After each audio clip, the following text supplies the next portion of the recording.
ఇప్పుడు already prelims అయిపోయాయి. So next mains prepare అయ్యే వాళ్ళకి డూస్ అండ్ డోంట్స్ మీరైనా కొంచెం ఐడియా కోసం కొన్ని టిప్స్ అనండి పోనీ. సో ఈ పీరియడే most valuable period actually. This is the one that is going to decide where they are going to stand ahead అనేది. సో అది చెయ్యాలి అంటే డూస్ ఏవైతే ఉంటాయో, ఒకటి మీ దగ్గర ప్రతి ఒక్క మీ జనరల్ స్టడీస్ అండ్ మీ తాలూకా ఆప్షనల్కి సంబంధించి ప్రతి ఒక్క టాపిక్కి you will have to have the notes. And అవసరమైతే మీ తాలూకా మీరు ఎక్కడైనా ఒకవేళ కోచింగ్ తీసుకునేటట్టయితే వాళ్ళ దగ్గర ఆ నోట్స్ అనేది తీసుకొని దాన్ని ఒక ఎన్నిసార్లు వీలైతే అన్నిసార్లు రివైజ్ చేయాలి. ఆ తర్వాత టెస్ట్ సిరీస్లో ఎన్రోల్ అయ్యి ఆ టెస్ట్ సిరీస్ని డిలిజెంట్గా ఇవ్వాలి. At the end of the week వాళ్ళు ఏంటంటే అట్లీస్ట్ ఒక ఫుల్ లెంత్ పేపర్ ప్రాక్టీస్ చేయగలగాలి. దాని సొల్యూషన్స్ కూడా వాళ్ళు ప్రాక్టీస్ చేయాలి. అండ్ ఆప్షనల్ కూడా సైమల్టేనియస్గా చేయటం మంచిది. అంటే everyday break your day into few parts. So మనకేంటంటే కొంత portion previous year questions solve చేయండి. నెక్స్ట్ మనకేంటి అంటే స్టాటిక్ పోర్షన్ని చదువుకోండి బాగా. కరెంట్ అఫైర్స్ క్లాసెస్ ఏమైనా జాయిన్ అయితే అది, లేదా న్యూస్ పేపర్ ఫాలో అయ్యే వాళ్ళకి అది. అండ్ ప్రతి డే కొంత అమౌంట్ బ్రెయిన్ స్టార్మింగ్ ఆఫ్ క్వశ్చన్స్కి మీరు పెట్టుకోండి అది. So brain storming of questions ఏంటంటే అట్లీస్ట్ ఒక 3-4 క్వశ్చన్స్కి మనం ఆలోచించగలగాలి. ఒక ప్రీవియస్ ఇయర్ క్వశ్చన్స్, ఆ తర్వాత ఈ ఇయర్ ఏవైతే ఇనిషియేటివ్స్ ఉంటాయో సో దానికి కూడా వాళ్ళు చేస్తూ ఉండాలి. That is their dos. ఎన్నిసార్లు రివైజ్ చేయగలిగితే అంత మంచిది, ఎంత క్వశ్చన్స్కి బ్రెయిన్ స్టార్మింగ్ చేయగలిగితే అంత మంచిది. అండ్ డోంట్స్ వచ్చేసరికి ఈ టైంలో కొత్త కొత్త మెటీరియల్స్ లాంటివి ఏమీ పట్టుకోవద్దు. They are not going to add any kind of value to your answers. మీ దగ్గర ఆల్రెడీ ఒకవేళ టాపిక్స్కి నోట్స్ లేదంటే ఓకే, అది పట్టుకోవాలి. బట్ ఒకే టాపిక్కి ఒక 3-4 సోర్సెస్ గురించి మాత్రం వెతక్కండి దయచేసి. So have one particular source for one particular topic and stick to it. And in addition to that నేను ఆన్సర్స్ రాయనులే డైరెక్ట్గా వెళ్ళి ఎగ్జామ్లో రాస్తా అంటే మాత్రం కుదరదు. రాయాలి, ప్రతిరోజు రాయాలి, లేదా ఆలోచించాలి. వారానికి ఒకసారైనా సరే కనీసం ఫుల్ లెంత్ పేపర్స్ అయితే అటెంప్ట్ చేయండి. అండ్ అబ్సల్యూట్లీ బీ ఫియర్లెస్ అది. So third point and most importantly is prepare your mind. So prepare your mind and you have to treat it one question at a time. And అసలు fear అనేది పెట్టుకునే అవసరమే లేదు. దేనికి భయం? It's just an exam and your going to get a job if you clear this exam. So మనకేంటి అంటే భయం అనేది లేకుండా బీ ఫియర్లెస్, ఉన్న టైంని ప్రాపర్గా యూస్ చేసుకోండి. That's all I would say. Mentally ఇంత స్ట్రాంగ్గా మీరు యూపీఎస్సీ ప్రిపరేషన్లో తయారయ్యారా, లేదా బేసిక్గానే ఇంత స్ట్రాంగ్ లేడీయా మీరు అనిపిస్తుంది నాకైతే. స్ట్రెంగ్త్ అనేది మనకి over a period of time ఎన్ని ఒడిదుడుకుల్ని చూస్తే అంత పెరుగుతుంది. I think I'm little fragile only, పెద్ద స్ట్రాంగ్ ఏం కాదు. బట్ దేనికి అంత ఏది పెద్ద హార్ట్కి తీసుకోను. అంటే ఒకవేళ ఏదైనా వచ్చేసినా అంత హార్ట్కి తీసుకోను, రాకపోయినా బాధపడతా కానీ అంత హార్ట్కి తీసుకోను అనమాట. ఎందుకంటే I think that comes because మన మీద మనకి కేపబిలిటీ ఉంటుంది. మనకు తెలుస్తుంది over a period of time, as you are capable of doing something. ఇది కాకపోతే వేరేదైనా సరే నేను అంతే డిలిజెంట్గా చేయగలను. సో ఇట్స్ ఓకే అన్నట్టు అనుకుంటాను అనమాట. And I have a good family support also. They are also encouraging. కొన్నిసార్లు డిఫరెన్సెస్ ఆఫ్ ఒపీనియన్ వస్తాయి, but generally encouraging. I think I would say that అందరికీ చెప్తాను, స్టూడెంట్స్ ఆర్ ఇండివిజువల్స్ ఆర్ నాకన్నా పెద్దవాళ్ళకు కూడా నేను చెప్పదలుచుకున్నది అది. కుంగిపోవాల్సిన అవసరం ఏమీ లేదు. యాక్చువల్లీ బ్యాడ్ ఫేస్ అనేది పర్మనెంట్గా ఉండిపోదు. That is going to pass eventually. ఆ బ్యాడ్ ఫేస్లో మనం ఎంత గ్రేస్ఫుల్గా సిచ్యువేషన్స్ అనేవి హ్యాండిల్ చేసామో I think that will define us as persons. సో అది గుర్తుపెట్టుకోవాలి అందరూ కూడా. చాలామంది యూపీఎస్సీ ఆస్పిరెంట్స్ అసలు ఎగ్జామినేషన్ ప్యాటర్న్ ఎలా ఉంటుందో అని ఫస్ట్ కొన్ని అటెంప్ట్స్ ఇద్దాం, లేదా ఫస్ట్ అటెంప్ట్ ఇద్దాం, ఒక ట్రయల్ ఇద్దామని ప్రిపేర్ అవ్వకుండానే కొన్ని అటెంప్ట్స్ ఇస్తూ ఉంటారు. సో అలా ఇచ్చే వాళ్ళకి మీరేం చెప్తారు? మీరు అలా ఎప్పుడైనా ప్రిపేర్ అయ్యారా? ఇచ్చాను. అలాంటి వాళ్ళతో మీరు మాట్లాడుతున్నారు. సో మనకేంటంటే 2015లోని అలాగా నేను ఇచ్చిందే అది. రాగానే అంటే 6 అటెంప్ట్స్ ఉంటాయి కదా. సో ఇట్స్ లైక్ మనం అది సర్లే మనకి 6 అటెంప్ట్స్ ఎలాగూ పట్టవు కదా, ఒకటి ట్రయల్ పోయినా ఏమవుతుంది అని అనుకున్నదాన్ని నేను కూడా. సో అలా ఇచ్చాను నేను. అండ్ అలా ఇస్తే if you're able to take it పర్వాలేదు. అంటే పర్లేదులే పోనీ ఒక అటెంప్ట్ మనం సొసైటీకి ఎక్స్ప్లెయిన్ చేయనవసరం లేదు మన జర్నీని అనుకున్న వాళ్ళు ఇవ్వచ్చు అలా సరదాగా. కానీ over a period of time అది మనం వేరే వాళ్ళకి చెప్తున్నప్పుడు ఎన్నో అటెంప్ట్ అంటే 4th అటెంప్ట్ 5th అటెంప్ట్ అని చెప్తాం. ఫస్ట్ 2 అటెంప్ట్ సీరియస్గా ఉండవు. సో అలా వద్దు అనుకున్న వాళ్ళకి ఐ థింక్ ఒకటి 2 categories ఆఫ్ పీపుల్ ఉంటారు. ఒకళ్ళు they can take it, no problem. వాళ్ళకి ఏంటి అంటే they can own their failures. వాళ్ళు ఏంటంటే గ్రేస్ఫుల్గానే చెప్తారు. సెకండ్ కేటగిరీ ఏంటంటే ఇలా సరదాగా చేసి ఆ తర్వాత బాధపడిపోతూ ఉంటారు. So understand which category you belong to. So దాన్ని బట్టి ఇవ్వండి. సీరియస్గా ఇస్తేనే అటెంప్ట్ ఇవ్వండి. Mostly that is how the approach should be. So సీరియస్గా అయితేనే, ప్రిపేర్ అయితేనే, రీజనబుల్గా మనం టెస్ట్లో కూడా కొంత స్కోర్ చేయగలిగితేనే ఇవ్వండి. అదర్వైజ్ మీకు టైమ్, ఏజ్ రెండు ఉంటే don't give it. Prepare for an attempt and give it. అలా అని చెప్పేసి నేను సంవత్సరాలు తీసుకుంటాను అవసరం లేదు. ఒక 1.5 or 2 years సిన్సియర్గా కష్టపడి give your attempt then. So I think that would be my suggestion. మీ స్ట్రెంగ్స్ అంటే ఏం చెప్తారు, మీ వీక్నెస్ అంటే ఏం చెప్తారు? నా స్ట్రెంగ్స్ అంటే ఐ థింక్ నా డిటర్మినేషన్ అండ్ ఆ తర్వాత నా ఆప్టిమిజం ఏదైతే ఉందో అది. అండ్ థర్డ్ వచ్చేసరికి కొంత cheerfulగానే ఉండడానికి ట్రై చేస్తాను ఎప్పుడు కూడా, ఇర్రెస్పెక్టివ్ ఆఫ్ ది సిచ్యువేషన్. కొంత ఏదైనా ఫన్ తీసుకురావడానికి ట్రై చేస్తాను అలాంటి సిచ్యువేషన్లోనైనా. బట్ నా వీక్నెసెస్ అంటే ఐ థింక్ ప్రొక్రాస్టినేషన్. చాలా ప్రొక్రాస్టినేషన్ ఉంది. ఈరోజు కాదులే, రేపు చేద్దాం, ఎల్లుండి చేద్దాం, అవతల నాడు చేద్దాం, ఆ టైప్ ఆఫ్ పర్సన్ నేను. చాలా డేంజర్.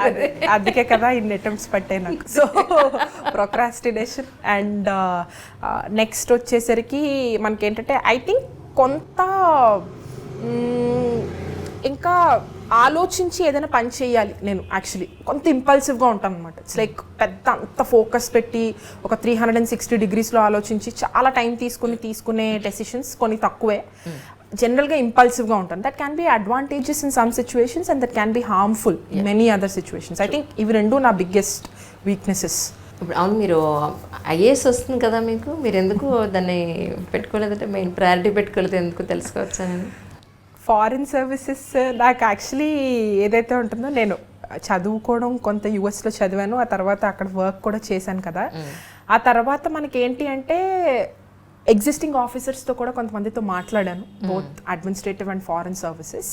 మాట్లాడినప్పుడు నాకు అర్థమైంది అంటే నా ఓన్ స్కిల్స్కి, ఆ తర్వాత నా కమ్యూనికేషన్ ఆర్ అదర్వైజ్ నా ఇంట్రెస్ట్కి ఫారిన్ సర్వీస్ అయితే బెటర్ అని. ఎందుకంటే it is about representing your country. Foreign services అంటే eventually you will be representing India on global platform. And secondly మనకేంటి అంటే మన India the way it is being projected these days, మనకి ఎంత కాన్ఫిడెంట్గా ఉన్నాం మనం, యాక్చువల్లీ కాన్ఫిడెంట్గా ముందుకెళ్తున్నాం, మన గ్లోబల్ ఫుట్ ప్రింట్ కూడా ఇంక్రీజ్ అవుతుంది. అండ్ నెక్స్ట్ మనకి ఏంటి అంటే వాళ్ళకి ఇంటెలెక్చువల్గా వాళ్ళ తాలూకా థింకింగ్ కావచ్చు, the kind of negotiations that they get to do, డైరెక్ట్గా హెడ్స్ ఆఫ్ స్టేట్స్తో మాట్లాడే అవకాశం వాళ్ళకి దొరుకుతుంది. వాళ్ళ దగ్గర నుంచి ఫస్ట్ హ్యాండ్ నేర్చుకోగలరు వీళ్ళు యాక్చువల్లీ కంట్రీ కోసం ఎలాగా మనం వాట్ వీ కెన్ డూ అని చెప్పేసి. And at the same time travelling and meeting with different people, అదంతా కూడా ఇట్స్ ఫన్. రైట్, మీరు చూడడానికి చాలా సీరియస్ పర్సన్గా ఉంటాయి కానీ మీలోగానే ఒక చనిపిల్లి ఉంది యాక్చువల్గా. కానీ 6th అటెంప్ట్లో కూడా రాకపోతే ఏం చేస్తుండేవాడు? 6th అటెంప్ట్లో కూడా రాకపోతే యాక్చువల్లీ ఫారెస్ట్ సర్వీస్ కూడా క్లియర్ చేశాను నేను మెయిన్స్. సో ఇంటర్వ్యూ ఇచ్చేదాన్ని దానికి. అండ్ ఆ తర్వాత అది కూడా అయిపోయి ఉంటే నేను I would have gone back to either academics, either PhD or otherwise data science కూడా అనుకున్నా, ఎందుకంటే ఫ్యూచర్ ఇస్ దాట్ కాబట్టి. అండ్ ఆ తర్వాత లేదా ఎయిదర్ లైఫ్ సైన్సెస్లోకి వెళ్ళిపోదాం అనుకున్నా, ఏదో ఒకటి మనకి మైక్రోబయాలజీ ఆర్ జెనెటిక్స్. సో అది చేద్దాం అనుకున్నా. మీరు అక్కడ కూడా యుఎస్లో కూడా ఎడ్యుకేషన్ అండ్ జాబ్ చేశారు కదా కొంతకాలం పాటు. అక్కడ ఎడ్యుకేషన్ ప్యాటర్న్కి ఇక్కడ ఎడ్యుకేషన్ ప్యాటర్న్కి డిఫరెన్స్ ఎక్కడ చూసారంటే ఏం చెప్తారు? అక్కడ ఎడ్యుకేషన్ ప్యాటర్న్లో మనకి ఏంటంటే ఎగ్జామినేషన్ అనేది చాలా డిఫరెంట్గా ఉంటుంది. అక్కడ మాస్టర్స్ లెవెల్లో కూడా నాకు ఎగ్జామినేషన్లో వాళ్ళు కాన్సెప్చువల్ క్లారిటీని ఎక్కువ ఫోకస్ చేస్తారు వాళ్ళు. అంటే రాదర్ దాన్ మనకేంటి అంటే సబ్జెక్టివ్లో ఇన్ని వర్డ్స్ అని కాకుండా how far your concepts are clear అనేది వాళ్ళు కొంత టెస్ట్ చేస్తారు. ఆ తర్వాత మల్టీ కల్చరల్ బ్యాక్గ్రౌండ్ అనేది కూడా అక్కడ ఉంటుంది. యూఎస్ లాంటి ప్లేస్లో ఏంటంటే you see people from different countries coming and studying. Students ఎవరైతే ఉంటారో డిఫరెంట్ ప్లేసెస్ నుంచి వస్తారో అక్కడ చదువుకుంటారు. సో అది కూడా మనకి ఏంటంటే కొంత మన కాంపిటేటివ్నెస్ అనేది అక్కడ ఇంక్రీజ్ అవుతుంది. అండ్ థర్డ్ మనకి ఏంటి అంటే the relationship that is there between teacher and student అక్కడ ఏంటంటే కొంత ఫ్రెండ్లీగా ఉంటుంది అనమాట. ఇక్కడ కొంత ఫార్మల్ ఉంటుంది ఇండియాలో, బట్ దట్ డజంట్ మీన్ మంచి రిలేషన్షిప్ లేదని కాదు. యూఎస్లోనే ఏంటంటే the dynamic between a student and teacher is slightly different. అక్కడ మనకి కొంత యూ గెట్ దట్ మిస్టేక్స్ చేసినా ఇట్స్ ఓకే అన్న ఫీలింగ్ కలుగుతుంది అనమాట. No problem, nobody is very strict on you అన్నట్టు అనిపించింది నాకైతే. So I think these were good. And apart from that వాళ్ళకి ఎలాగో చాలా వాళ్ళ ల్యాబ్స్ కావచ్చు, వాళ్ళ the funds that they get in the form of grants అవన్నీ కూడా చాలా ఎక్కువ ఉంటాయి యాక్చువల్లీ. సో దానివల్ల మనకి ఏంటంటే రీసెర్చ్ వాళ్ళకి కొంత అడ్వాంటేజ్ ఉంటుంది అక్కడ. కానీ ఒక్కరే సంతానమైనప్పుడు, అందులోనే అమ్మాయి అయినప్పుడు పేరెంట్స్కి కొంత ఇది ఉంటుంది. ఒక 20 ఏళ్ళు దాటగానే ఫస్ట్ అమ్మాయికి పెళ్లి చేసేస్తే మన బాధ్యతోటి తీరిపోతుంది అని.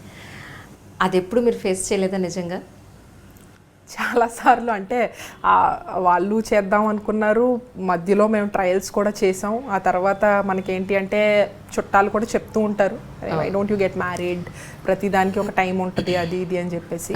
సో అనుకున్నాం, but what had happened was మధ్యలో కొన్ని చూసినా కూడా వాళ్ళకి మనకి సెట్ అవ్వకపోవడం కొంత కెరియర్ వైజ్. ఎందుకంటే నేను చూసిన వాళ్ళందరూ especially they are settled in software and మంచి మంచి ప్యాకేజెస్తో ఉన్నవాళ్ళు.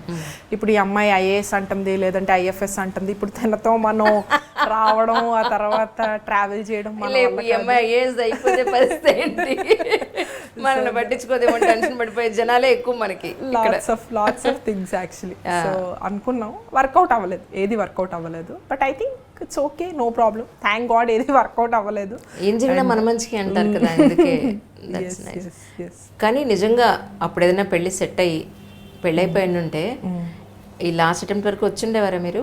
కష్టమే అయ్యి ఉండేదేమో మేబీ. నాకైతే విల్ పవర్ అయితే చాలా ఎక్కువ. I would have probably taken it, but maybe కొంత డిఫికల్ట్ అయి ఉండేదేమో నాకు యాక్చువల్లీ. పెళ్లి చేసుకుంటే మేబీ ఇట్ ఆల్ డిపెండ్స్. ఎవరైతే ఆ అబ్బాయి వస్తారో ఆ టైంలో ఒకవేళ ఏదైనా సెట్ అయి ఉంటే వాళ్ళు చాలా సపోర్టివ్ అయితే నాకు పెద్ద ప్రాబ్లం ఉండకపోయి ఉండేది కాదు. బట్ ఒక అమ్మాయికి పెళ్ళి అవ్వడం వేరు, ఒక అబ్బాయికి పెళ్ళి అవ్వడం వేరు. Respect of anything in the society it's very different. నేను మిమ్మల్ని అడుగుతున్నా సొసైటీ పాయింట్ ఆఫ్ వ్యూ నుంచి అడుగుతున్నాను. అది మీరా నేనా అనేది నేను మాట్లాడను. జనరల్గా సొసైటీ పాయింట్ ఆఫ్ వ్యూలోనే ఇప్పుడు రేపు మీ ప్లేస్లో ఇంకొకళ్ళు ఉండొచ్చు, నా ప్లేస్లో వేరే వాళ్ళు ఉండొచ్చు. బట్ యాక్సెప్టెన్స్ అనేది ఎంతవరకు ఉంది అమ్మాయి పాయింట్ ఆఫ్ వ్యూలో అవతల వాళ్ళకి అనేది నా పాయింట్ అనమాట. అంతకు మించి ఏం లేదు. కొంత డిఫికల్ట్ అయి ఉండేది, but we have seen people right. అంటే చాలా మంది అమ్మాయిలు పెళ్ళిళ్ళు అయిపోయి పిల్లలు పుట్టేసిన వాళ్ళు కూడా చాలా మంచి ర్యాంక్స్ తో చేసిన వాళ్ళు ఉంటారు. So both sides of the coin ఉంటుంది. వాళ్ళకి ఏంటంటే ఇలాంటి కొంతమంది చాలా ఎంకరేజ్మెంట్ ఇచ్చే ఫ్యామిలీస్లో పడితే అదృష్టం అమ్మాయిలకి. కాకపోతే వేరే కొంత నారో మైండెడ్గా ఉండి, లేదు నువ్వు ఎలాగా, నువ్వు కోచింగ్కి వెళ్ళిపోతానంటే ఎలాగా, నువ్వు ఇంటర్వ్యూలకి వెళ్ళిపోతానంటే ఎలాగా, మా అబ్బాయితో కదా నువ్వు కలిసి ఉండాలి, అండ్ నువ్వు ఇలాంటి రిచువల్స్ అన్నీ చెయ్యాలి పెళ్ళైన తర్వాత, నేను చదువుకుంటా అంటే కుదరదు అనేవాళ్ళు వాళ్ళ దగ్గర పడితే ఇంకొకలా ఉంటుంది scenario. At the same time ఇప్పుడు నౌవేడేస్ నిన్న ఒక ఇంటర్వ్యూ అయింది యాక్చువల్లీ. అమ్మాయి నాకేం చెప్పలా. అమ్మాయి వాళ్ళ చాలా క్లోజెస్ట్ రిలేటివ్స్ నాకు ఫ్రెండ్ అని రాత్రి నాకు మెసేజ్ పెట్టారు, అంజలి నేను మీ ఇంటర్వ్యూ చూస్తాను, షీఈ్ మై కజిన్ యాక్చువల్లీ. వాళ్ళ అమ్మ వాళ్ళు 4 ఏళ్ళ నుంచి పెళ్లి చేద్దాం ఉండడం, ఈ అమ్మాయి ఏడవడం, మళ్ళీ పెళ్లి చేద్దాం ఉండడం, ఈ అమ్మాయి ఏడవడం. లాస్ట్ అటెంప్ట్ ఆ అమ్మాయికి ఈ సంవత్సరం కూడా అచీవ్ చేసింది ఫైనలీ. చాలా మంచి 50 లోపు ర్యాంక్ వచ్చింది. Okay okay okay. సో దాని తర్వాత నేను అడిగాను కూడా ఇలాగే, చాలామంది అమ్మాయిలు ర్యాంక్ వచ్చిన తర్వాత మళ్ళీ ట్రైనింగ్కి వెళ్ళిపోతారు ఇప్పుడు 2 years. పెళ్ళి అయిన తర్వాత మీరు ఇందాక అన్నట్టు పెళ్ళి అయిన తర్వాత సాధించిన వాళ్ళు అమ్మాయిలు ఉన్నారు, పిల్లలు పుట్టిన తర్వాత సాధించిన వాళ్ళు ఉన్నారు. బిఫోర్ లాస్ట్ ఇయర్ నేను చేశాను కొంతమందిని. వెనకాతలు ఎంతో ఫ్యామిలీ సపోర్ట్ ఉండి వాళ్ళు ట్రైనింగ్కి వెళ్ళిపోయినా, ఎక్కడో పోస్టింగ్ వచ్చిన ఆ పోస్టింగ్ వచ్చిన అమ్మాయి కోసం వెనకాతల ఫ్యామిలీ అంతా వెళ్ళి నిలబడ్డ ఫ్యామిలీస్ని కూడా నేను చూశాను. కానీ అది వేళ్ల మీద లెక్క పెట్టచ్చు. నిజంగా ఒక అమ్మాయి అచీవ్ చేసిన తర్వాత ఆ అమ్మాయి వెనకాతల మేము వెళ్ళాలా అన్న వాళ్ళని కూడా నేను చూశాను.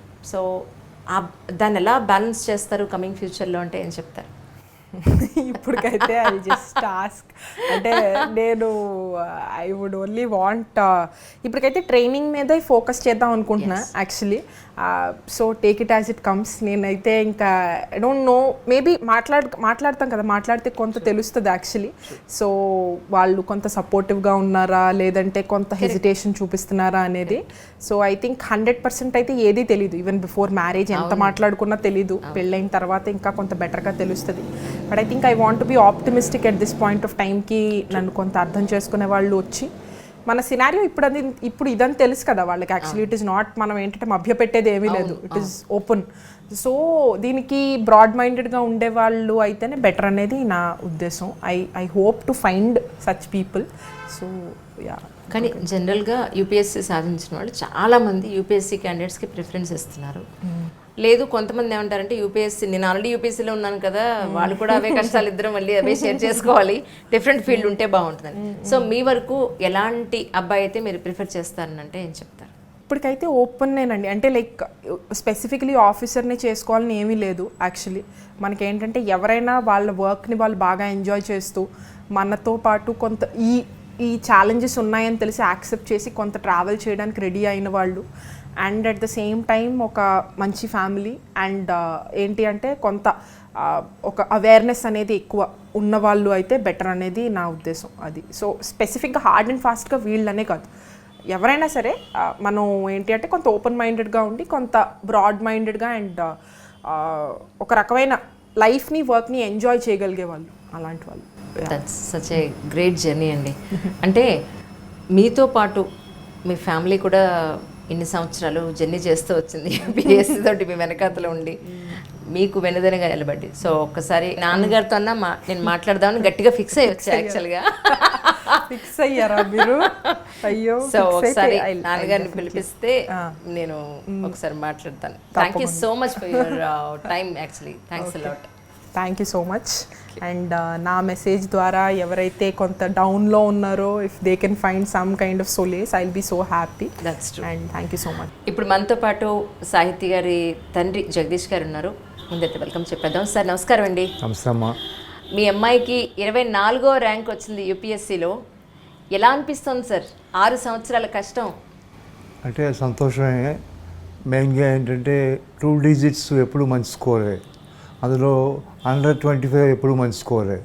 సో 24 మేము హ్యాపీగా తీసుకున్నాం.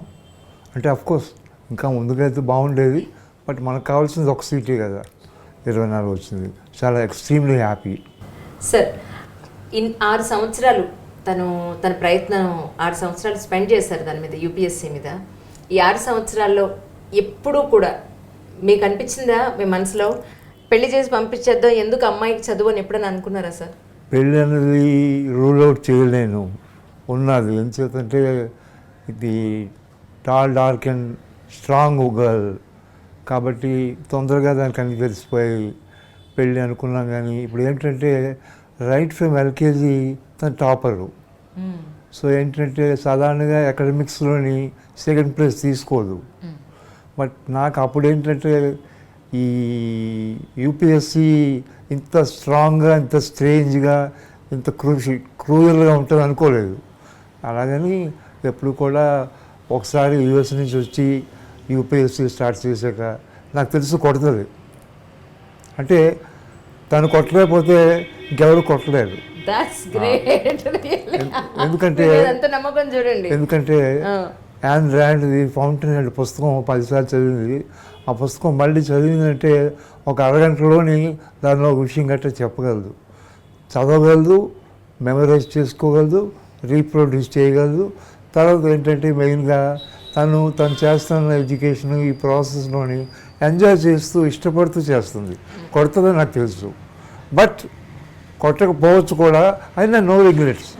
పెళ్ళి ఏమీ మనం వరీ అవ్వలేదు. ఇవాళ చాలామంది చూస్తున్నాం, హీరోయిన్స్ వాళ్ళు 37, 37 పోయి పెళ్లి చేసుకుంటున్నారు, పెళ్లి చేసుకుంటారు, ఏదో జాబ్ చేసుకుంటారు. బట్ డెఫినెట్గా సంతోషమే. పెళ్ళి గురించి ఎస్ ఆర్ నో కానీ మనం తప్పు చేస్తున్నామో వాళ్ళు వీళ్ళు అంటున్నామని దానికి మనం ఎప్పుడు వరీ అవ్వలేదు. ఇది my daughter is capable of anything in the world. Super super. ఇంతకు మించి మీకు ఇంకేం కావాలి చెప్పండి. నేను ఈ ప్రశ్న మిమ్మల్ని ఎందుకంటే అడిగానంటే సార్, ఈ రోజుకి అమ్మాయి అని అంటే చదువు అక్కర్లేదు, అబ్బాయిని చదివించాలి, లేదా అబ్బాయికి మంచి ఫుడ్ పెట్టాలి. నాకు బాగా దగ్గరగా ఉన్న ఫ్యామిలీస్లో కూడా అబ్బాయికి గట్టిగా పెట్టాలండి, అమ్మాయి మాత్రం ఉంటే చాలు, ఫ్యామిలీలంతా మోయాల్సింది వాడే, గట్టిగా స్ట్రాంగ్గా ఉండాల్సింది వాడే అని నా చెవులతో నేను విని వాళ్ళకి నేను చెప్పలేకపోయా. రే బాబు, అమ్మాయి కూడా స్ట్రాంగ్గా ఉండాలి, ఫ్యామిలీని నడిపించాలన్నా, రేపు ఏదైనా ప్రాబ్లం వచ్చినా కూడా శారీరకంగా, మానసికంగా, ఆర్థికంగా చాలా స్ట్రాంగ్గా ఉండాలి అమ్మాయి కూడా అని చెప్పినా వాళ్ళు వినలేదు. సో కనీసం ఒకే ఒక్క సంతానం మీకు, అది కూడా ఆడపిల్ల.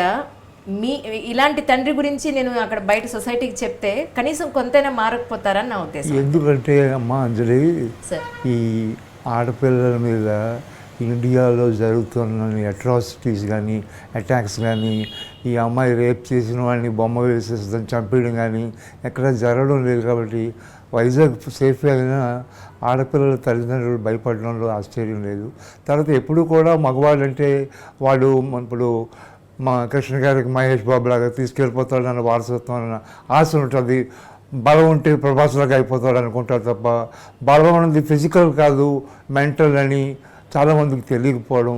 చాలామంది తల్లులు అబ్బాయిని పాడు చేయడం, వాడికి 13 ఏళ్ళకే బుల్లెట్ కొనివ్వడం, వాడిని ఎంకరేజ్ చేయడం, వాళ్ళు డ్రింక్ చేయమనడం, మరొకటి.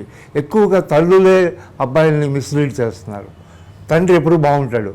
సాధారణంగా ఆడపిల్లకి తండ్రి మంచి ఫ్రెండ్ అవుతాడు, వాడు మంచిగా ఉంటాడు, అడిగితేనే జవాబు చెప్తాడు. తల్లి అవసరం లేకుండా ఇంకా పడుకోవచ్చు కదా, ఎక్కడికి వెళ్ళావు, ఫోన్ ఎవరితో మాట్లాడావు, అలాగా అడుగుతుంటాడు. ఎందుకో మరి తెలీదు, వాడు చెడ్డవాళ్ళు కాదు, ఏదో ఒక భయం, ఇన్సెక్యూరిటీ. అది మనం ఏం చేయలేము, ఎవరికి వాళ్ళు చేసుకోవాలి. ఇప్పుడు ఎక్కడైనా జరుగుతుంది ప్రమాదం, మనం ఆపలేము. పేరెంట్స్ అలా ఉన్నారు, మనుషులు మగవాళ్ళు కూడా ఇండియాలో అలాగే ఉన్నారు, విచిత్రంగా ఉన్నారు, వైల్డ్ యానిమల్స్ లాగా ఉన్నారు. కాబట్టి ఏం చేయలేము. ఈ దేశంలో ఏంటంటే దాస్తోయెవ్స్కీ రాసినట్టు ఇండియా అంతా నేరమే, ఎక్కడ శిక్షలు లేవు. శిక్షలు లేనప్పుడు ఎవరు భయపడతారు? మన అమ్మాయి ఏమైనా అంటదంటే భయపడతాం, కానీ ఏది చేసినా ఇదేం లేదు, వీళ్ళు మైనర్లు అని కూడా చెప్పుకుంటూ తిరుగుతున్నాం. సో ఏం చేయలేని పరిస్థితి, నిస్సహాయంగా ఉన్నాం అందరూ కూడా. ఎవరి జాగ్రత్త వాళ్ళు, మీ జాగ్రత్త మీరు తీసుకోవడం తప్ప మనకెవరో మెన్ వస్తారు, వాళ్ళు ఏది చేస్తారు, హెల్ప్ అంటే ఎవడొస్తాడు, హెల్ప్లెస్గా ఏం లేదు. సో ఎవరి ప్రొటెక్షన్ వాడు చూసుకోవడం, బాగా ఉండడం, జాగ్రత్తగా ఉండడం, అంతకన్నా ఏం లేదు. సాధారణంగా ఏంటంటే మనం ఏమిటి అనుకుంటామో పిల్లలు అదే అవుతారు. తర్వాత మనకి ఏది బయట రాసి పెట్టి ఉంటుందో అదే అవుతుంది, అది మార్చలేము. భయపడక్కర్లేదు. నిర్భయ అన్న పేరే అంత చక్కగా ఉంది. కాకపోతే how far it is feasible, అది ఎంత అమల్లో పెడుతున్నారు అన్నది మనం చూస్తున్నాము. కామెడీగా ఉంది, కొన్ని రంగాల్లో విచిత్రాలు జరుగుతుంటాయి. కాబట్టి ఏంటంటే ఇండియాలో ఏంటంటే పర్వాలేదే, తప్పు ఏముంది, డబ్బున్న వాళ్ళు కదా అంటారు. సో డబ్బున్న వాళ్ళు బస్సు అన్ని మంచి పనులు చేస్తున్నారని అనుకుంటున్నారేమో, చేస్తే సంతోషమే. మనం సిరి గల్లవానికి చెల్లుడు అన్నాడు. అంటే ఏ man with money can do anything and go Scott free అని చెప్తున్నాడు. మనం చేయలేము అన్నట్టు ఒకటి, ఎవరు మన వెళ్ళడమే. అవును సార్, మీతో ఇంకా చాలా లెంగ్దీ కాన్వర్జేషన్, సొసైటీకి పనికొచ్చే అన్న విషయాలు డిస్కస్ చేయాలని ఉంది నాకు. ఓకే, ఎంత డిస్కస్ చేసినా గాంధీ ఏం చెప్పాడంటే నేను చెప్పడం కాదు, మీరు ఆచరించమన్నాడు. అన్ఫార్చునేట్లీ ఇండియాలో ఉన్నది ఒక ఎటకారం ఒకటే, ఎవడు కూడా ఏది ఆచరించడం లేదు. ఆచరించినంతకాలం ఏమి చేయలేము. దేశం ఇంకో 100 ఏళ్ళైనా ఎప్పుడు కూడా చైనా వాడికి పోటీ ఇవ్వలేము. నిజంగా సార్, ఇంకేం చేయలేము. అవును సార్, సరదాకి మాట్లాడుకుంటున్నాం తప్ప చైనా వాళ్ళు అన్ని విధాలా అమెరికాని కూడా నువ్వెంత అంటున్నారంటే వాళ్ళు they made of different blood, కష్టపడుతున్నారు, తక్కువ మాట్లాడతారు. మనకు అందరూ కూడా గురువులు, సద్గురువులు, మత ప్రవక్తలు, మాట్లాడేవాళ్ళు ఎక్కువ, వినేవాళ్ళు ఎక్కువ. టైంపాస్. ఒక లతా మంగేష్కర్ పాట, బాలసుబ్రహ్మణ్యం పాటలాగే స్పీకర్స్ వచ్చి మాట్లాడుతుంటే వింటుంటారు. ఆంజనేయుడు రెగ్యులర్గా చూస్తుంటూ రెగ్యులర్గా ఆంజనేయుడు దండం పెట్టుకుంటూనే ఉంటారు తప్ప మనలోనే ఆంజనేయుడు ఉన్నాడని తెలియదు ఎవరికి కూడా. చాలామందికి కామన్ మ్యాన్కి వాడి ఇంట్లో వాడి హీరోని కూడా తెలియదు. ఆశ్చర్యంగా హీరోయిన్ చూసుకుంటుందంతా, దానికి అంతకంటే పనే ఉంది, అది తనగా మిగిలింది నాకు పెడుతున్నాడని కూడా చెప్తుంటారు. మనం ఏం చేయలేం, జాలిపడ్డా. రియలీ సార్, సచ్ ఇంత వెల్ ఎక్స్పీరియన్స్డ్ సొసైటీ మీద. బికాజ్ ఇదంతా కూడా నా జీవితం నుంచి చెప్తున్నాను. అవును సార్, ఎవరో చెప్పింది నేను చెప్పడం లేదు. అవును సార్, జరుగుతుంది, మీరు కూడా రోజు చూస్తున్నారు. మనం ఏమీ చేయలేదు, ఒక నిస్సహాయమైన ఒక హెల్ప్లెస్ స్టేజ్లో ఉన్నాం.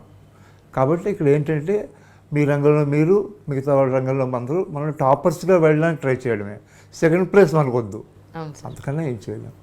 ఎలాగైతే క్రికెట్ బోర్డు డబ్బులు తెస్తుందో, మిగతా స్పోర్ట్స్ వాళ్ళని డబ్బులు తెస్తే డబ్బులు ఉంటే ఏదైనా చేయగలుగుతాం, అంతకన్నా ఏం చేస్తాం. పేద దేశం మంది, 135 కోట్లు, డబ్బు కావాలి. మీ అమ్మాయి గురించి ఒక్క మాటలో ఏం చెప్తారు sir? She is a dolphin, అంతే. డాల్ఫిన్ ఎంత బాగుంటుంది, ఈ అమ్మాయి కూడా అలాంటిదే. మంచి పిల్ల, భగవంతుడు దాన్ని చల్లగా చూడాలి. అంటే సొసైటీకి ఏదైనా చేద్దాం అనుకునే పిల్ల, మన గురించి కాకుండా can I do something for somebody, అటు అంతకన్నా ఏం లేదు. నిజం సార్, అలాంటి అమ్మాయి నిజంగా యూపీఎస్సీలోకి ఎంటర్ అవ్వడం సొసైటీకి ఎంతో మంచి జరుగుతుందని. తప్పకుండా చాలామంది దీన్ని ఇన్స్పిరేషన్గా తీసుకొని యూపీఎస్సి మనం కూడా క్రాక్ చేయొచ్చు అని అనుకుని అటెంప్ట్ చేస్తే క్రాక్ చేయొచ్చు. Yes, sir. ఎందుకంటే యూపీఎస్సిలో సీట్స్ అన్నీ కూడా ప్యూర్లీ మెరిటే. అవును సార్. 1000 సీట్లు మెరిట్ మీద వస్తాయి. కాబట్టి మెరిట్ ఉన్న వాళ్ళు 10,000 మంది ఉన్నారు. వాళ్ళందరూ ట్రై చేయడమే. చాలా సంతోషం సార్ మీతో Thank you. మాట్లాడడం చాలా సంతోషంగా ఉంది. బట్ సమయాభావం వల్ల మిమ్మల్ని మధ్యలోనే వదిలి వెళ్ళాల్సి వస్తుంది, Thank you. తప్పట్లేదు. God bless you. Thank you sir.